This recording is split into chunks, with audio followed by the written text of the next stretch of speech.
With all the attention the federal government's debts and budget deficits are getting these days, especially in the bond market, we are left wondering, how can we avoid a crisis? One way that we don't hear being talked about in a serious way is going back on the gold standard and have our currency backed up by something real. But what would the price of gold be if we did it? We're going to calculate that in today's video. Let's get into it. When the U.S. was on the gold standard before 1971, there was a lot of faith in the dollar, and for good reason. Our economy was strong, our military was strong, and dollars could be exchanged for gold at a fixed rate. But right now there are so many dollars in circulation, the price of gold would have to go way up if we were to start a new gold standard. But how high? That's what we're looking at today. It's actually not that difficult to calculate. All we need to know is how many dollars are in circulation and how much gold in the U.S. government has available to back up those dollars.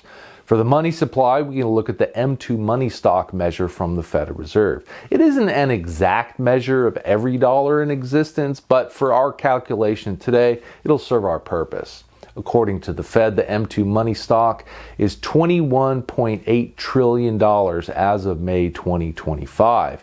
Now, for the amount of gold the U.S. has, we can look at the Department of Treasury's International Reserve position, which showed that as of April 2025, the U.S. held 261.5 million troy ounces of gold.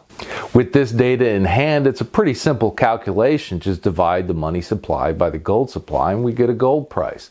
Now this assumes a 100% backing of dollars by gold, which isn't realistic, but we'll get to that in a second. If the U.S. government did back up every dollar with gold, the price of gold would be $83,500 per troy ounce.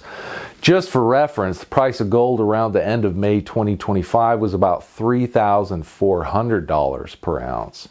And yes, you're looking at this chart right, the price has surged in recent years.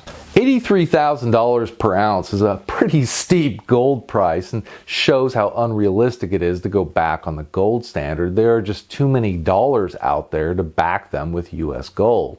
But what if we had a reserve ratio where just a portion of dollars outstanding needed to be backed by gold?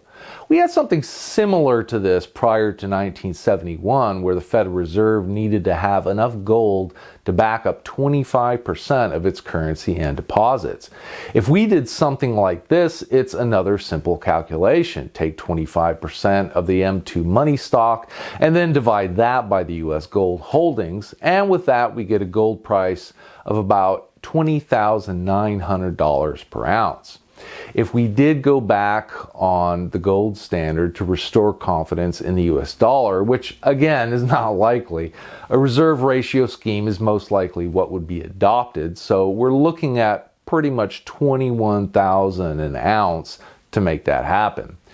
Now today's video has been a bit of a thought experiment, but I think it just goes to show how bloated our money supply is, and at this point how drastically things would have to change if we wanted to return to some kind of sound money monetary order.